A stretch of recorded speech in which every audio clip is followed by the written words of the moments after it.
Diolch I ti'n pnawn da I chi gyd. Mae wedi bod yn braf bod yma hefo chi yn gwrando yn y cefn yma yna ac yn trio wneud nodiadau am bob un cyfraniad. Gai ddiolch fel oedd Nan yn gwneud peth cyntaf bore yma. Diolch I bobl Gloddaeth am yr croeso arbennig da ni wedi cael yn adeilad arbennig yma ac am yr holl cyfranwyr ac am eu cyfraniad nhw i'r dydd heddiw.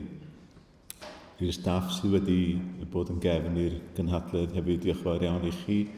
Ond dwi'n meddwl ddylswn ni ddiolch I Nan, oherwydd mae Nan wedi lliwio mor dda.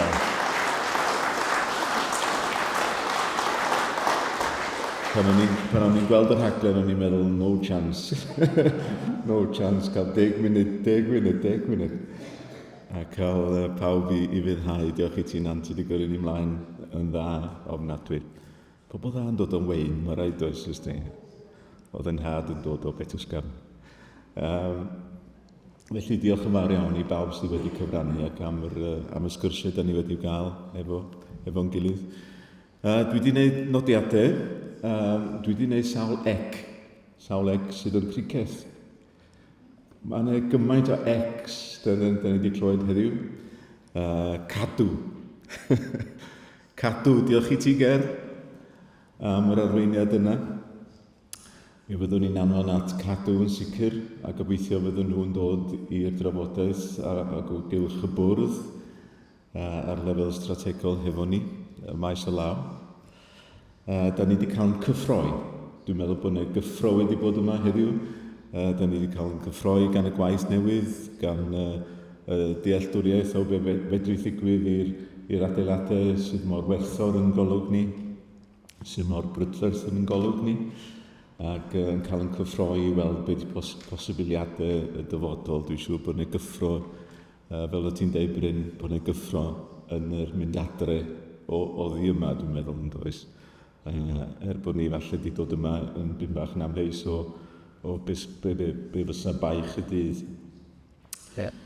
Congolfaen ydy'r nesaf, oherwydd da ni wedi pwysleisio hefyd bod y congolfaen sydd ganddo ni yng Nghrist, mae dyna di allwedd yr holl adeiladwaith da ni'n trio adeiladu arno, ac mae congolfaen ysbrydol ydy hon, ac fe fydd hi'n dramgwydd I rei, ac fe fydd hi'n dramgwydd I eraill, ond I ni, congolfaen Crist ydy, wrth gwrs, yn gogoniant ni, a'n hyder ni, a'n cenhadaeth ni. Felly, y congolfaen yna. So hwnna'n enw da, Owen, I Gymdeithas Tai, Eglwys Presbyteraidd Cymru.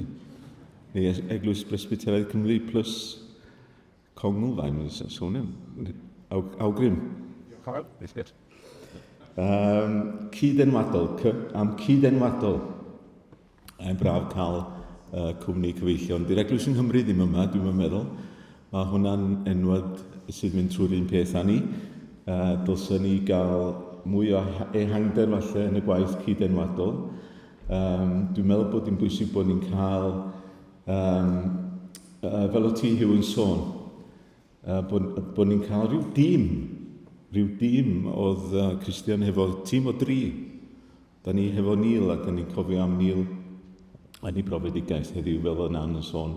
So Neil wedi gallu cyfrannu. Neil ar ei ben ei hun ddim digon. Ddim digon.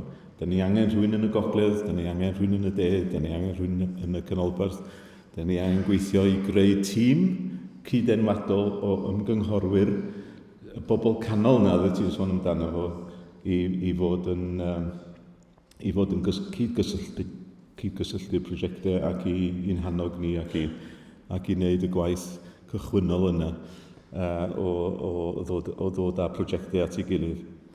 Cymunedol, sy'n angen dweud mwy am hynny nag oes, mae'r gymuned ydy'r ffocws a creu cymunedau Cristnogol a gwasanaethu'n cymunedau da ni'n mynd I wneud.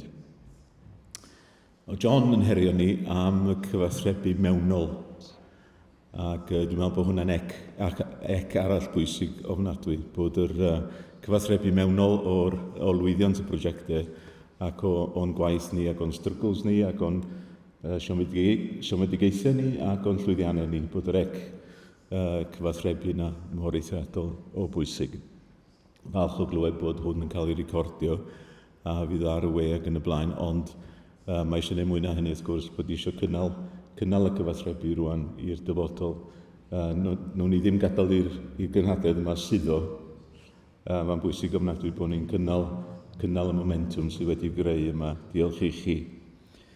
Glywson ni arall gan Ffion, yr elfen gyfansoddiadol, y cyfansoddiad ar Comisiwn Elusennau. Mor eithriadol y bwysig ydy bod ni'n gweithredu o fewn fframwaith y Comisiwn Elusennau a'r drafodaeth yna da ni'n mynd i gael hefo'r Comisiwn Elusennau i wneud siŵr bod ni'n diogelu bwriad yr enwad a bwriad yr Eglwys a bod yr holl weithrefnau newydd ma fyddwn ni'n ei creu os dyw ei mynd yn unol ar bwriad gwreiddiol wrth gwrs i ni fel cyrff eglwysig yng Nghymru, Comisiwn Elusennau, cyd gynllunio a cynllunio be oedd yn haro fi fwyaf dwi'n meddwl heddiw ydy'r angen i gynllunio ymlaen, bod yr angen i nabod y portffolio. Dwi'n cofio pwy ddwedodd am y portffolio, ond oedd wedi'n haro fi bod Steve, was it you, Steve? Was it the portfolio that you prepare a number of projects together?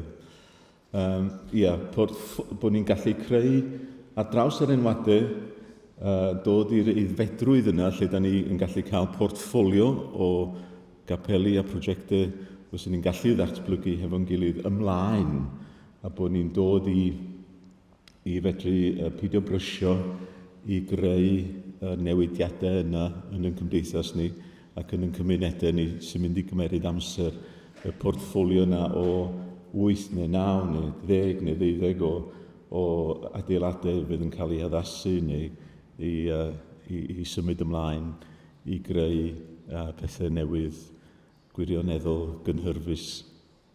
Felly dwi wedi'n nghyffroi, dwi'n llywydd y gymanfa am chydig fisoedd eto. Dwi'n gwybod, dwi'n cael rhyw drosolwg fel llywydd ar yr hyn sy'n digwydd ar draws Cymru.